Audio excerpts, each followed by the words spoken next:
Okay, so we're going to take a look at how we wired up the 4 instruments into our data acquisition module.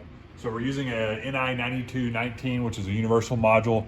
And as you can see on the pinout of the module, there are a lot of different features that you can use this for. Anything from measuring voltage to current, to bridge completion for something like a strain gauge, to resistance, and then temperature with an RTD. So our first 2 channels are going to be associated with our thermocouples. So if we look at our layout for thermocouples, it says that we should use pins 4 and pins 5 for our high and our low. And that's what we did for both of those. Channel 2 is going to be for our RTD. For our thermistor. Our thermistor, because this module doesn't have the ability to actually take that thermistor measurement and convert it into a temperature measurement, we're going to have to purely measure that as a resistance. So this is a 2-wire thermistor. So if we look at the pin out there, we've got pins 3 and pins 5 associated with that.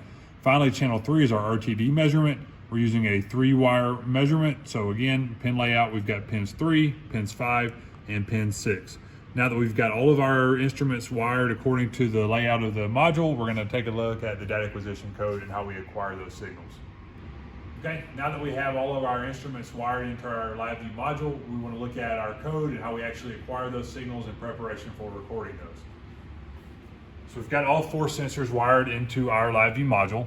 We've got 2 thermocouples, a thermistor, and an RTD. So we'll start off by talking about the thermocouples. For the thermocouples, it's really important that we know the type of thermocouple, because the first thing we want to do is actually tell LabVIEW what type of thermocouple that we're using. This allows LabVIEW to read the thermocouple charts just like you would do by hand and infer the temperature measurement. Also, when we look at the LabVIEW code, it has CJC source. This stands for cold junction compensation. This is the same thing that you did in the first part of lab where we looked at using the ice bath as our reference. So in this case, since we're directly wiring a thermocouple to the module itself, the reference condition becomes the connection point on the module. So in that case, we're telling that a constant value of room temperature. We achieved this value of room temperature from looking at our thermometer.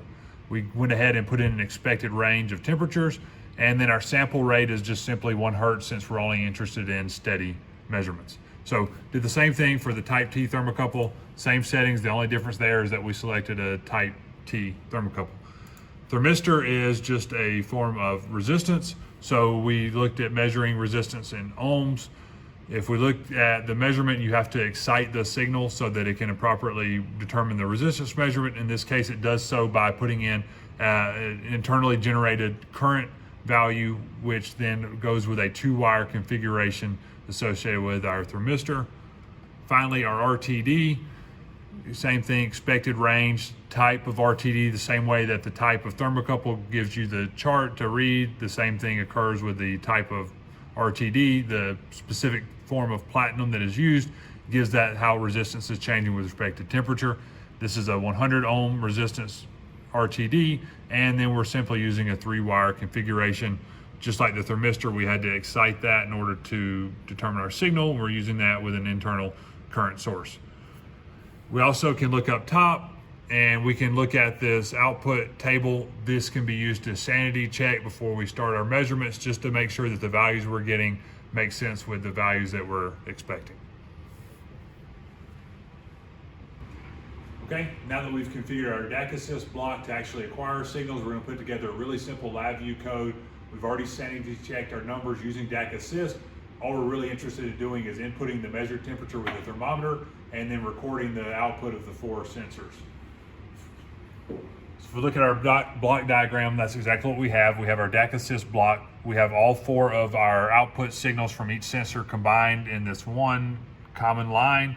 We have an input here from our thermometer. That's going to be our known temperature that we're going to input as reference for each of the conditions. We're going to combine those and we're going to send those to a write to measurement file, and we're going to write to measurement on a button select.